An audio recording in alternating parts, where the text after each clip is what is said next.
నమస్తే, welcome to live. మనతో ఉన్నారు సీనియర్ జర్నలిస్ట్ కనకదుర్గ వడ్లమణి గారు. మేడం నమస్తే. నమస్తే అండి. మనం చూసుకుంటే ఈ నెల 26వ తారీఖు చంద్రబాబు నాయుడు గారు సింగపూర్ పర్యటనకి వెళ్తున్నారు. నారా లోకేష్ గారు కూడా వస్తున్న సంగతి తెలిసిందే. అయితే ఇదే క్రమంలో ఏదైతే సిట్ విచారణకు సంబంధించి హైకోర్టుకి ఒక ఛార్జ్ షీట్ ఫైల్ చేయబోతుంది. సో ఫస్ట్ స్టార్టింగ్ అసలుకి లిక్కర్ స్కామ్ అనేది సంబంధం లేనటువంటి పరిస్థితిలో విజయసాయిరెడ్డి గారు ఒక్క పేరు చెప్పారు, కర్త కర్మక్రియ అంతా కూడా రాజ్ కాసిరెడ్డి అని. A1గా ఉన్నటువంటి ఒక రాజ్ కాసిరెడ్డి దగ్గర నుంచి ఇప్పుడు A40 దాకా వెళ్ళిపోయింది, అది అందరికీ తెలిసిందే. మళ్ళీ లాస్ట్ ఫైనల్గా కూడా సాక్షిగా పిలుస్తున్నారు విజయసాయిరెడ్డి గారిని. యాక్చువల్ ఆయన A5గా ఉన్నా సరే సాక్షిగా పిలుస్తున్నారు. ఇప్పుడు ఎలా చూడాలి? నిజంగా విజయసాయిరెడ్డి గారు చెప్తే జగన్ రెడ్డి అరెస్ట్ తప్పదా? సో నిజంగా ఈ 26వ తారీఖు వెళ్తున్నటువంటి ఒక చంద్రబాబు నాయుడు గారు అందుకే వెళ్తున్నారని చెప్పి కొంత వార్తలు అయితే వస్తున్నాయి. దీని గురించి మీరు ఏం చెప్తారు? ఒకటి మీరు అన్నట్టుగా కర్త కర్మ క్రియ అంతా జగన్మోహన్ రెడ్డి అనేది ఇండైరెక్ట్గా అంటే రెండు రకాలుగా, అప్పుడు రాజ్ కాసిరెడ్డి, ఇప్పుడు మొన్న ఏదైతే ట్వీట్ చేశారో ఆయన భగవద్గీత శ్లోకం మెన్షన్ చేస్తూ, ఇందులో నీ కర్మ నువ్వు చేశావు అంటే నువ్వు పాపాలు చేశావు, లేదు నువ్వు మద్యం స్కామ్ చేశావు, ఇప్పుడు నేను వెళ్ళి నా కర్మని నేను నెరవేరుస్తాను, నేను ఎవరు అనేది చెప్తాను అని ఇండైరెక్ట్గా ఆయన చెప్పడం జరిగింది ఒక భగవద్గీత శ్లోకం ద్వారా. సో మరి ఇంకా ఆయన వెళ్ళలేదు సిట్కి. శనివారం వెళ్ళాలి, పోస్ట్పోన్ చేసి ట్వీట్ ఇచ్చారు. సోమ మంగళ అయింది.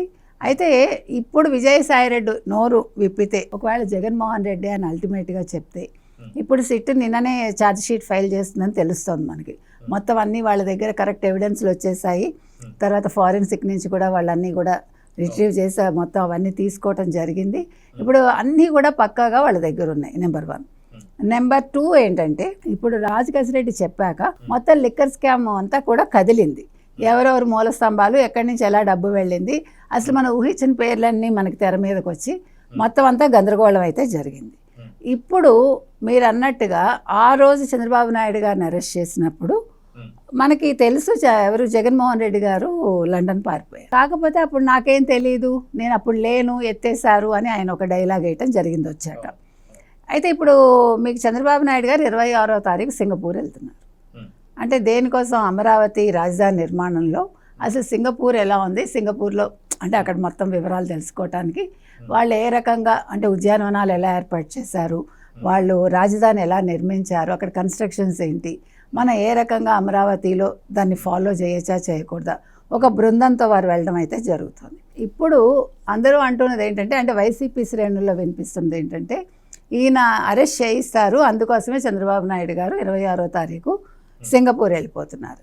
ఇక్కడ 2 అంశాలు. అసలు జగన్మోహన్ రెడ్డి అరెస్ట్ ఎప్పుడైతుందో ఎవరికి అంత చిక్కట్లేదు. ఎందుకంటే మొన్న విజయసాయిరెడ్డి గారు చెప్పేస్తారేమో ఇంకే ఉంది జగన్మోహన్ రెడ్డి అరెస్ట్ అనుకున్నారు. అంతకుముందు చాలాసార్లు ఎవరికి వాళ్ళు మేము నోరు విప్పితే మేము మళ్ళీ బయటికి వెళ్తే బతుకుండమనో, మేము నోరు విప్పితే అదే మాకు చివరి రాత్రి అవుతుందనో, చివరి రోజు అవుతుందనో మాట్లాడటం జరిగింది. దాన్ని బట్టి అందరూ ఒక్కొక్క కన్క్లూజన్కి అయితే రావటం జరిగింది. కానీ ఇంతవరకు ఎవరు కూడా పేర్లు బయట పెట్టలేదు, అంటే బయటికి రాలేదు. మేబీ లోపల వాళ్ళు చెప్పారా మనకు తెలియదు, అది రికార్డ్ అయిందా లేదా మనకు తెలియదు. సో ఈ నేపథ్యంలో 26వ తారీఖు ఈయన వెళ్ళాక జగన్మోహన్ రెడ్డి అరెస్ట్ అవుతుంది అని ఊహించడానికి ఏ రకంగా ఊహిస్తాం మనం? ఇవాళ ఇంకా 15వ తారీఖులో ఉన్నాం మనం. ఈ 15 నుంచి 26 లోపు కూడా జరగచ్చు, లేదు 26 తర్వాత చంద్రబాబు నాయుడు గారు వెళ్ళి వచ్చాక జరగచ్చు, లేకపోతే ఇప్పట్లో జరగకపోవచ్చు. ఇవన్నీ కూడా ఎవడు ఊహించని విషయాలు. నెంబర్ 1. నెంబర్ 2 ఏంటంటే, అసలు చంద్రబాబు నాయుడు గారు అంత పారిపోవాల్సినంత భయస్థుడేమీ కాదు. ఆయన 53 రోజులు జైల్లో పెడితేనే భరించారు ఆయన. మీరు నిన్న కూడా 76 ఏళ్ల ముసలాడు ఎప్పుడు చచ్చిపోతాడని పేరు నాని వాళ్ళు మాట్లాడుతున్నారంటే వాళ్ళు ఎంత భయపడుతున్నారో మీరు అర్థం చేసుకోవచ్చు. సో జగన్మోహన్ రెడ్డి గారు భయపడుతున్నారు తప్ప చంద్రబాబు నాయుడు గారు భయపడాల్సిన పని ఏమీ లేదు. నెంబర్ 1. నెంబర్ 2 ఏంటంటే, ఇక్కడ తీసుకోవాల్సింది మీరు అన్నట్టుగా చంద్రబాబు నాయుడు గారు చెప్పి మరి ఇగో నిన్ను అరెస్ట్ చేయిస్తున్నాము, ఇగో కేంద్రంతో మాట్లాడాను, ఆల్రెడీ కేంద్రానికి ఇన్ఫామ్ చేశాము, ఒక ముఖ్యమంత్రిగా పనిచేసావు కాబట్టి అందులో ఈ లిక్కర్ స్కాము ఇది చిన్న విషయం కాదు, ఇంతవరకు అసలు రాష్ట్రంలో కాదు కదా దేశంలో ఎక్కడా జరిగినంత పెద్ద కుంభకోణం, కాబట్టి ఇందులో నేను కొత్తగా చేయించింది ఏమీ లేదు, మీరు చేసిన తప్పులకి కేంద్రం పర్మిషన్ తీసుకుని మిమ్మల్ని అరెస్ట్ చేస్తున్నామని బహిరంగంగా ఆయన దమ్ముతోటైనా ఆయన అరెస్ట్ చేయించే దమ్ము ధైర్యం ఆయనకున్నాయి. కాబట్టి ఇవాళ ఈ అంశం మీద వీళ్ళందరూ ఇలా మాట్లాడాల్సిన పని లేదు. వాళ్ళు మాట్లాడుతున్నారంటే వాళ్ళు భయపడుతున్నారని అర్థం వైసీపీ వాళ్ళు. కాబట్టి ఇక్కడ మనం తీసుకోవాల్సింది ఏంటంటే చంద్రబాబు నాయుడు గారు భయపడే మనిషి కాదు. రెండు, ఇప్పుడు జగన్మోహన్ రెడ్డిని అరెస్ట్ చేయాలని ఆయనకేం ఉబలాటం లేదు. ఎందుకంటే చట్టం తన పని తాను చేసుకుపోతుందని ఎప్పుడు చెప్తారు ఆయన. ఆఖరికి మొన్న 4వ సారి ముఖ్యమంత్రి అయ్యాక కూటమి పెద్దలు చెప్పిన మాట ఒకటే, ఇప్పుడు మాకు అంటే మాది మంచి ప్రభుత్వం, మేము ఎవరిని హెరాస్ చేయము, మాకు ఇవేమీ అవసరం లేదు అని వాళ్ళు చెప్పడం జరిగింది. కాబట్టి ఇప్పుడు మనం చెప్పొచ్చే విషయం ఏంటంటే చంద్రబాబు నాయుడు గారు ఏదో అరెస్ట్ చేయించేస్తారు, ఆయన పారిపోతున్నారు సింగపూర్కి, ఆయన ఉండగా జగన్మోహన్ రెడ్డిని అరెస్ట్ చేయించలేరు. కాదండి, అసలు ఆయనకు అవసరం లేదు. నెంబర్ 1. నెంబర్ 2, జగన్మోహన్ రెడ్డి తప్పు చేస్తే అరెస్ట్ అవుతాడు. ఇప్పుడు లిక్కర్ స్కామ్లో అన్ని వేళ్ళు ఆయన వైపు చూపించి ఒకవేళ అందరూ నిజాలు ఒప్పుకుంటే ఖచ్చితంగా జగన్మోహన్ రెడ్డి అరెస్ట్ ఇవాళ జరగచ్చు, రేపు జరగచ్చు, నెల తర్వాత జరగచ్చు, ఎప్పుడైనా జరగచ్చు. దానికి చంద్రబాబు నాయుడు గారు సింగపూర్ వెళ్ళటానికి సంబంధం లేదు. జగన్మోహన్ రెడ్డి లాగా ఆయన నేను లండన్ పారిపోయి నేను వచ్చాక నాకు సంబంధం లేదు, లేదా నాకు తెలీదు, నేను లేను, ఎత్తేసారు అనే మనిషి మాత్రం చంద్రబాబు నాయుడు గారు కాదు అని మనం ఘంటాపథంగా చెప్పాలి. అయితే ఈ రోజు రేపు దాదాపు ఏదైతే జూలై 15వ తారీఖు కావచ్చు, 16వ తారీఖు కావచ్చు, కేంద్రంలో ఉన్నటువంటి ఒక అమిత్ షా గారిని, హోమ్ మినిస్టర్కి సంబంధించి వారిని కావచ్చు, మోడీ గారిని, వీళ్ళందరినీ కలవబోతున్నారు.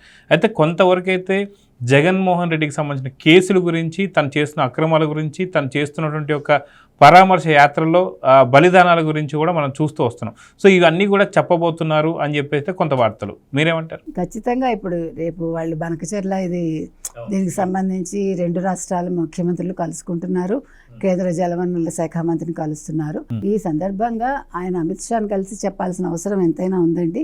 ఎందుకంటే రాష్ట్రంలో శాంతి భద్రతలు లేకుండా చేయాలి అనేది వైసీపీ వాళ్ళ లక్ష్యం, ముఖ్యంగా జగన్మోహన్ రెడ్డి మిగతా వాళ్ళది. కాబట్టి ఈ అంశాన్ని ఇప్పుడు కేంద్రం దృష్టికి తీసుకెళ్లాల్సిన అవసరం ఎంతైనా ఉంది. ఎందుకంటే 1 సారి కాదు, 2 సార్లు కాదు, 3 సార్లు కాదు, 4 సార్లు కాదు, ఇప్పుడు 6 సార్లు జరిగింది. కాబట్టి 3 మనుషులు చనిపోవటం జరిగింది. అందుకని అందులో ఆ కేసులోంచి ఇంకా ఆయనకి మామూలుగా నోటీస్ ఇచ్చారు. నోటీస్ ఇచ్చాక 15 రోజులు ఆయనకి ఏదో కొంచెం సొలేస్ దొరికింది ఎవరికి, జగన్మోహన్ రెడ్డికి. ఈలోగా ఎవరైతే చనిపోయారో ఆ వ్యక్తి భార్యను పిలిచి బెదిరించాడో మరి మాట్లాడారో ఏదో అది చేయటం కూడా జరిగింది. సో ఇవన్నీ కేంద్ర హోంశాఖ దృష్టికి తీసుకెళ్లాల్సిన బాధ్యత ఈ రాష్ట్ర ప్రభుత్వం మీద ఉంది, ఆంధ్రప్రదేశ్ రాష్ట్ర ప్రభుత్వం మీద, ముఖ్యంగా చంద్రబాబు నాయుడు గారి మీద. కాబట్టి రేపు కలిసి ఇలా జరుగుతోందండి, ఈయన ఇట్లా చేస్తున్నారు, శాంతి భద్రతలకు విఘాతం కలిగించేలాగా ఆయన బిహేవ్ చేస్తున్నారు, ఇట్లా యాత్రలను చెప్పి వెళ్ళి అక్కడ ఏదో ఒక అల్లర్లు సృష్టించి అక్కడ రైతులనో లేకపోతే ప్రజానీకాన్నో ఇబ్బంది పెడుతున్నారు అనే అంశాన్ని ఖచ్చితంగా ఆయన చెప్పాలండి, చెప్పాల్సిన బాధ్యత ఉంది. రేపు చంద్రబాబు నాయుడు గారు చెప్తారనే మనం ఆశిద్దాం. సో చూద్దాం మేడం, ఖచ్చితంగా జగన్మోహన్ రెడ్డి చేస్తున్న అరాచకాలు మాత్రం రోజు రోజుకి మితిమీరిపోతున్నాయి.